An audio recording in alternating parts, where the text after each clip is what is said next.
செயலை செய்யும்போது நம்மளை நோக்கி நிறைய பேர் அந்த செயலுக்காக வருவாங்க அப்படின்றத நான் அந்த மூவில பார்த்த ஒரு விஷயம் ரொம்ப நல்லா இருந்தது.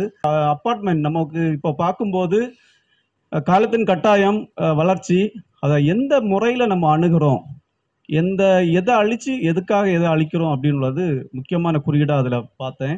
சமூக பார்வையும் அதில் இருக்குது. குறியீடு அதாக இருந்தாலும் அதுக்கு பின்னாடி ஒரு மிகப்பெரிய உளவியல் இருந்ததை நான் கவனிச்சேன். ரொம்ப நன்றி. அதே மாதிரி அந்த 2 பசங்க என்னதான் வந்து நம்ம பெரியவங்க சில கைடன்ஸ், அவர் மீசை இருக்கிறவங்க முறுக்குவாங்க, அதில் ஒரு குறியீடு இருக்குது, வாடா வீட்டில் வந்து பார்த்துட்டேன் அப்படின்னு. இருந்தாலும் அன்பு வந்து ஒரு ஃப்ரெண்ட்ஷிப் வந்து கிரியேட் ஆச்சு அப்படின்னா எப்படி அவங்க வந்து எந்த ஒரு சூழ்நிலை வந்தாலும் அவங்க வந்து ஹெல்ப் பண்ணி நெக்ஸ்ட் லெவலு போவாங்க. அதே மாதிரி அந்த பாட்டிலை வந்து அடித்து விளையாடுறது, என்ன நமக்கு ரிசோர்ஸஸ் இருக்கோ அதை வச்சு தான் நம்ம நல்ல முறைக்கு வர முடியும். அதை பார்க்கும்போது நம்ம சக்தி முருகன் அவர்கள் வந்து தன்னிட்ட என்ன ரிசோர்ஸ் இருக்கோ அதை வச்சு மிக நல்லபடியாக இதை எடுத்திருக்கீங்கன்னு என்னோட பார்வை. ஏன்னா தம்பி சொன்ன மாதிரி அந்த டெக்னாலஜி, அந்த சாஃப்ட்வேர் எல்லாம் ரேட்டு வந்து அவ்வளோ இருக்கும். உங்களுக்கு இவ்வளோ சப்போர்ட்டுக்கு ஆள் இருக்குது. நெக்ஸ்ட் லெவலுக்கு நீங்கள் போகணுள்ளதான் எல்லாருமே பேசியிருக்காங்க. என்னுடைய வாழ்த்துக்கள் அதுதான். Thank you so much. குழந்தைகளுடைய பாதுகாப்பு குறித்து கட்டாயம் நீங்கள் பண்ணணும். ஏன்னா ஒவ்வொரு நாளும் ஒவ்வொரு குழந்தைகளும் ரொம்ப டிஃப்ரெண்டான சூழ்நிலையில சந்திச்சுட்டு இருக்கிறேன். அந்த குழந்தைகளுக்கான உதவி பண்ணுறதுலேருந்து அந்த குழந்தைகளுக்கான மறுவாழ்வை உறுதிப்படுத்துறது வந்து ரொம்ப கஷ்டமான ஒரு சூழ்நிலையில இன்னைக்கு சமூகம் வந்து போயிட்டு இருக்கு. அதை பற்றின ஒரு விழிப்புணர்வையும் எடுக்கணும். அதுக்கான ஸ்பான்சரும் நம்ம வந்து ரெடி பண்ணுறதுக்கான ஏற்பாடுகள் பண்ணுவோம். அந்த விழிப்புணர்வை கட்டாயம் கொண்டு போய் சேர்க்கணும்னு சொல்லி எனக்கு வாய்ப்புகள் வழங்கியதுக்கு நன்றி கூறி விடைபெறுகிறேன். நன்றி, வணக்கம்.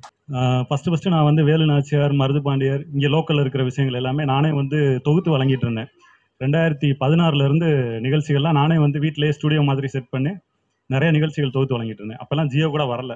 அதுக்கப்புறமா தான் அடுத்தடுத்து இன்னைக்கு வந்து சோசியல் மீடியா வேற லெவலில் ட்ரெண்ட் ஆகி போயிட்டு இருக்கு. அப்படி இருக்கும்போது அண்ணன் வந்து முருகன் அண்ணன் வந்து ஒரு ஷார்ட் ஃபிலிம் இருக்கு, நீங்கள் வந்து பண்ணுறீங்களா அப்படின்னு கேட்டார். என்னோட எய்ம் என்னன்னா, நம்ம வந்து தொகுத்து வழங்குறோம், நம்ம தொகுப்பாளராக ஏதாவது ஒரு சேனலில் போகலாமா அப்படிங்கிற மாதிரி நான் யோசிச்சுட்டு இருந்தேன். அப்படி இருக்கும்போது சரி ஆக்டிங்கில் அவர் கூப்பிட்றாரு, சரி ஓகே ட்ரை பண்ணி பார்க்கலாம் அப்படின்னு சொல்லிட்டு அண்ணன் கூப்பிட்ற ஒரு ஷார்ட் ஃபிலிமில் ஒரு சின்னதாக நான் ஒரு ரோல் மாதிரி பண்ணேன். அதுக்கப்புறம் சரி ஓகே ஆக்டிங் கூட நம்ம ட்ரை பண்ணலாமே அப்படின்னு சொல்லி ஒரு இன்ட்ரெஸ்ட் வந்துச்சு.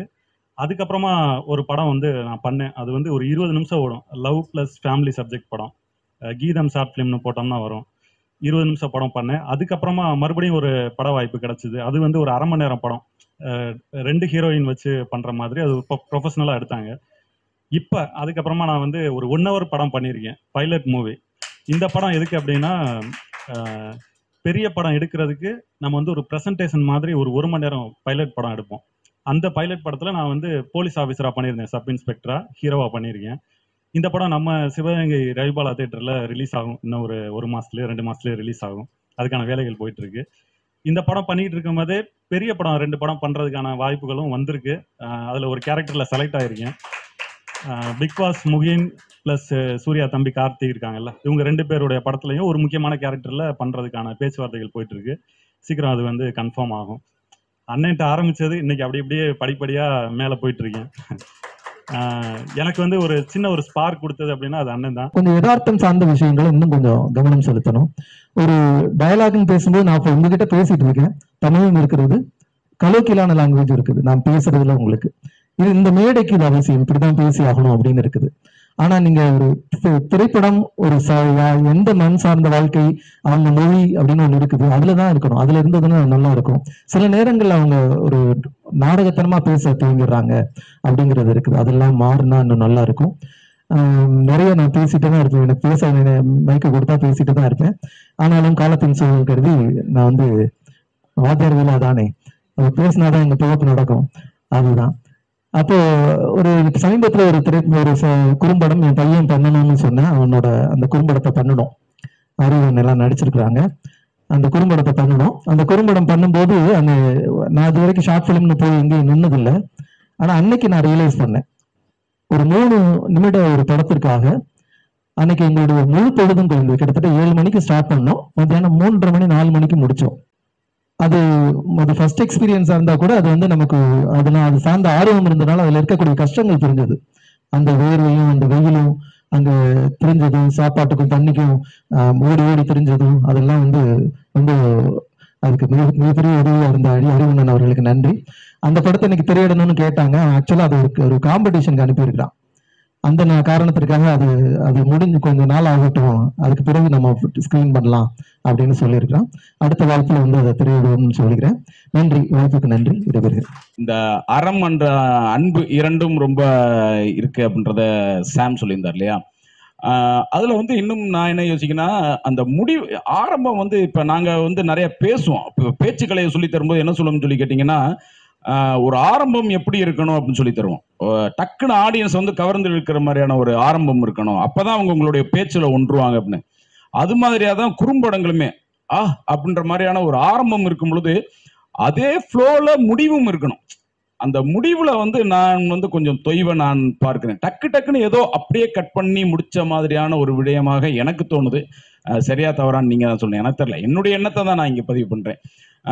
அந்த முதல் குழந்தை அந்த இது முடிச்சது ரொம்பவே நல்லா இருந்தது. தண்ணி கொண்டு எல்லாரும் ஊத்துறாங்க அப்படின்றது. அந்த இரண்டாவது அந்த அப்பாவும் குழந்தையும் மலை மேல பேசிட்டு இருக்கும் போது ஜெய் ஸ்ரீராம் பத்தி சொல்லும் பொழுது அதுல ஏதோ ஒண்ணு எங்கேயோ மிஸ் ஆகுது அந்த முடிவுல அப்படின்றத நான் ஃபீல் பண்ணேன். ஒருவேளை சொல்ல வந்த அந்த இடம், அந்த கதைக்களம் நம்ம சொல்லலாமா வேண்டாமான்னு ஒரு டைலமாலேயே நீங்க இருந்திருப்பீங்களான்றது கூட எனக்கு ஒரு எண்ணம் இருக்குது.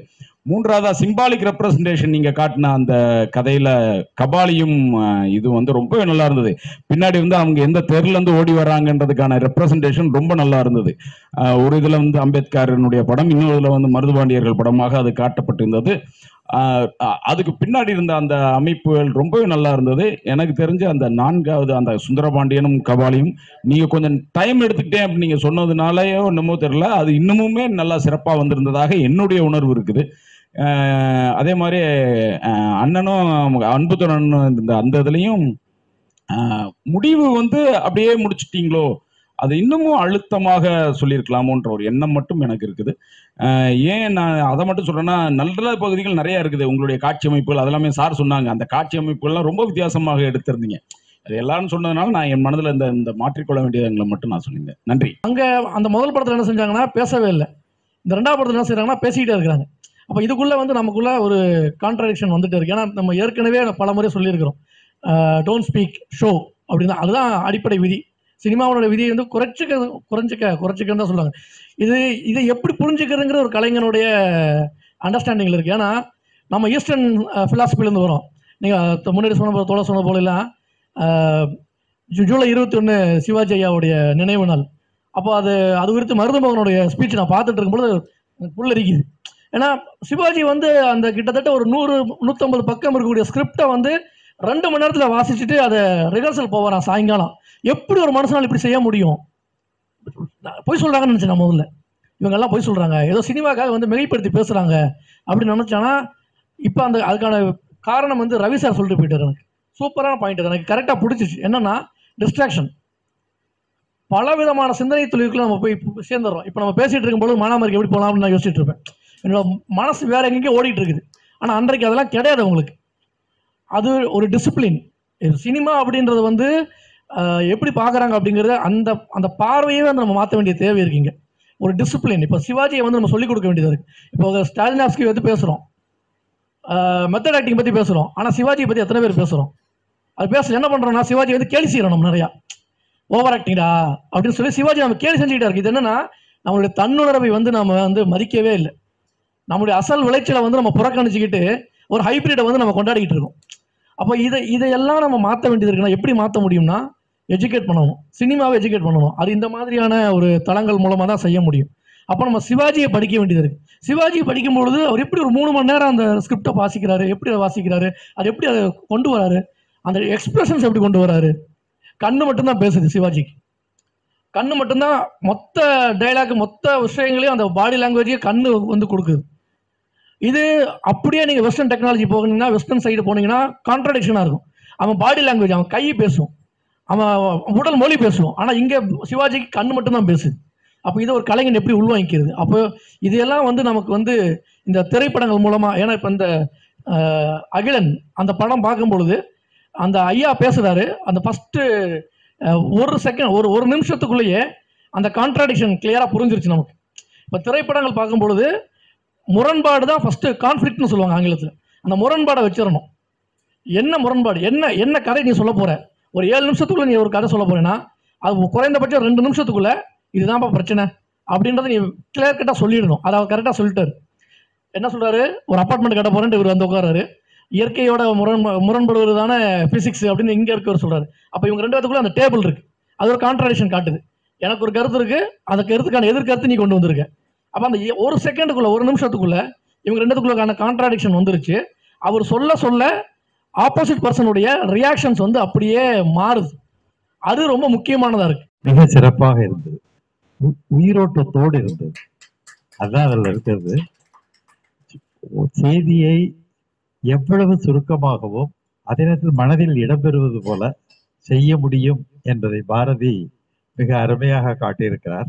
குழந்தைகள் நடித்ததும் ரொம்ப நல்லா இருந்தது, இயல்பா இருந்தது. பாரதி முருகன்ட்ட இருக்கக்கூடிய சிறப்பு, இயல்பான நிகழ்வை அப்படியே மனத்திலிருந்து வெளிவர்றது மாதிரி. பிள்ளைகள் அப்பா அம்மாட்ட எப்படி பேசிக்கிட்டு இருப்பாங்களோ அப்படி அது இயல்பா இருந்தது. அந்த இயல்பான நிகழ்வு தான் மனதில் இடம்பெறும். சின்ன சின்ன செய்திகளாக இருந்தாலும் அவ்வளவு நீதியோட இருந்தது.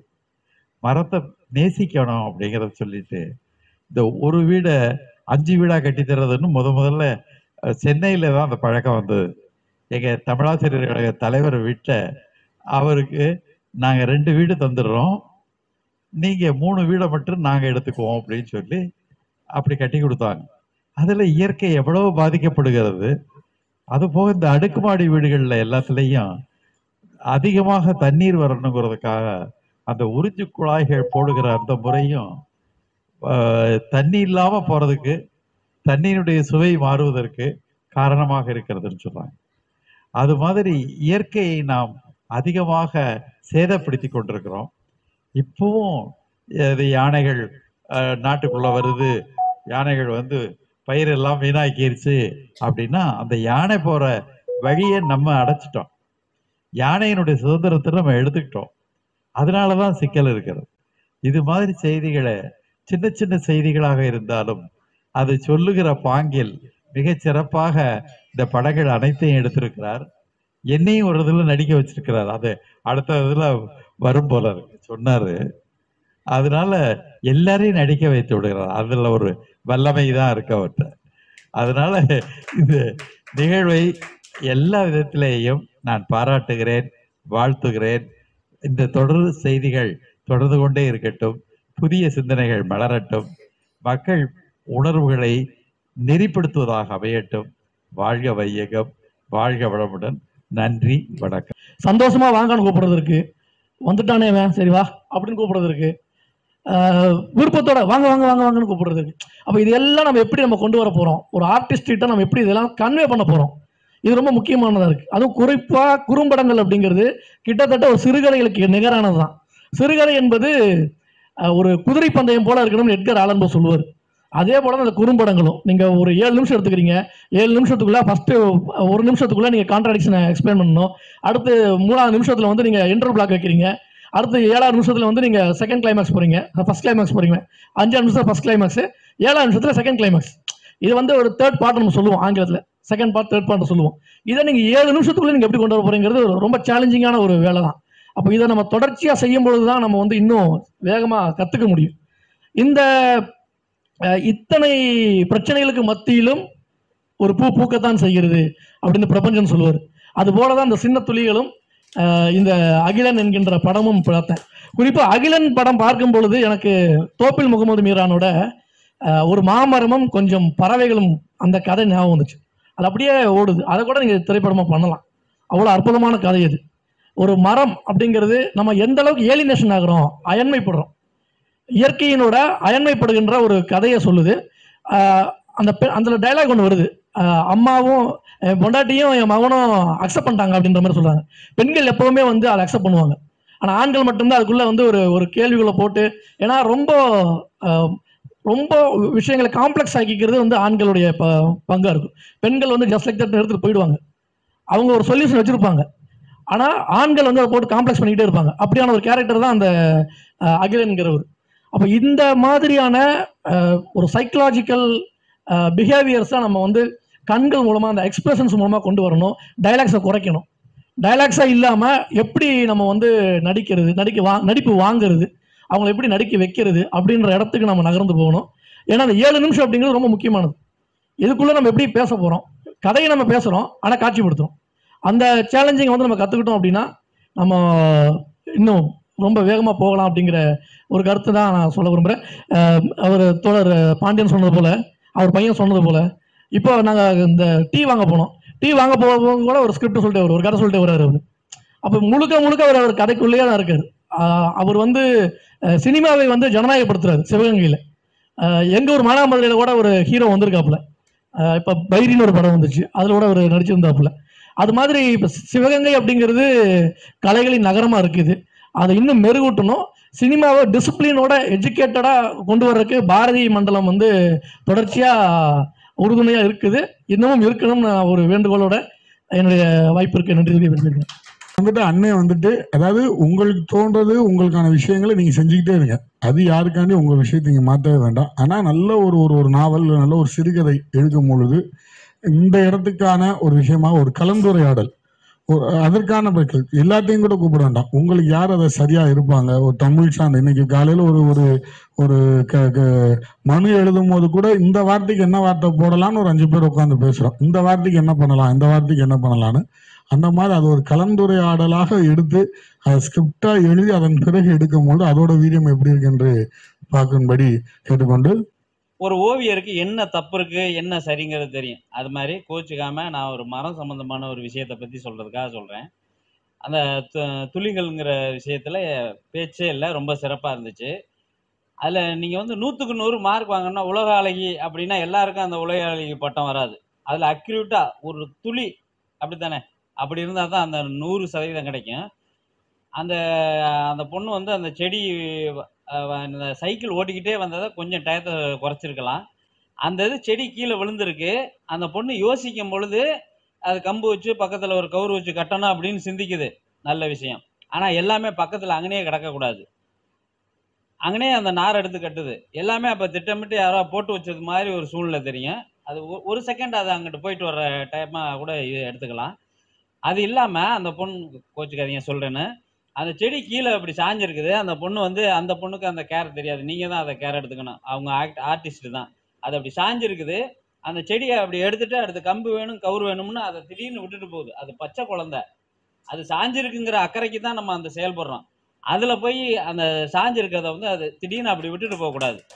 முதல்ல அது சாஞ்சிருக்கிறத எடுத்து தன்னம்பிக்கையோட கூட அப்படி அப்படி உடம்போட சாய்ச்சிருக்கலாம், ஒரு கிஸ் பண்ணியிருக்கலாம். அப்படி பண்ணிட்டாலே பெரிய விஷயம். அது செய்ய போகிற விஷயம் எல்லாமே இதில் காட்டிடு. நீ என் உயிர்றா, கீழே இருக்க, உனக்கு நான் பாதுகாப்பு பண்ணுறேன் அப்படிங்கிறது உங்களுக்கு அப்போ தான் 100க்கு 100 மார்க் வருமே ஒழிய, இல்லைன்னா 99. எல்லாருக்கும் அவார்டு கொடுக்க போகிறதில்ல. 100% அப்படி சொடக்கு போடுற அளவில் இருந்தால் மட்டும்தான் அது இருக்கும். தயவுசெய்து சொல்கிறேங்கிறத வருத்தப்பட்டுக்க வேண்டாம், அது சொல்கிறேன். அது மாதிரி 50 வருஷத்து மரம் 100 வருஷத்து மரம்னு அவர் கலங்கி போய் நிற்கும் போது அந்த மரத்தை மட்டும் அந்த வெட்டுறதுக்கு முன்னாலேயே அப்படி அந்த மரத்தை வெட்டி தான் பண்ணணுமா அப்படிங்கும்போது அந்த மரத்தை அப்படி லைட்டாக ஒரு ஷாட்டை கொடுத்துருந்தா இன்னும் கொஞ்சம் ரொம்ப சிறப்பாக இருக்கும். கடைசி வரை வார்த்தையாலேயே முடிச்சிட்டோமே ஒழிய, அந்த மரங்கிறது வந்து இன்னைக்கு காலகட்டத்துக்கு 100 வருஷத்து வேப்ப மரம் இருக்கிறதே அபூர்வம். 100 வருஷத்து வேப்ப மரம் இருக்கிறதே அபூர்வம். ஒரு முறை அந்த மரத்தை அப்படி ஏறி இறங்கியிருந்தா இன்னும் சிறப்பாக இருந்திருக்கும். நிறைய விஷயம் நல்ல விஷயங்களாக தான் இருந்துச்சு. அது மாதிரி அந்த பையனோட அப்பா வந்து இப்படி முறுக்கி காட்டுறாரு அப்படிங்கிறப்ப அவர் ஏதாவது ஒரு வார்த்தை தேவையில்லாத சவாசம்டா அப்படிங்கிறது மாதிரி ஒரு வார்த்தையை சொல்லியிருந்தா இன்னும் கொஞ்சம் நல்லா இருக்கும். ஒரு சில விஷயத்த ஆணி அடிக்கிறது மாதிரி சுத்தியல்ல அடிச்சா தான் புரியும். அந்த ஒரு வார்த்தையை சொல்லியிருந்தா இன்னும் கொஞ்சம் நல்லா இருக்கும். ஆனா நீங்க மிக சிறந்த அளவுல வளரணுங்கிறதுக்காக தான் இந்த விஷயத்தையும் சொல்றேன். நீங்க மென்மேலும் பெரிய அளவுல வளர்ந்து இந்த தேச லெவல்ல வந்து உலக அளவுல சிறந்த ஒரு கலைஞர்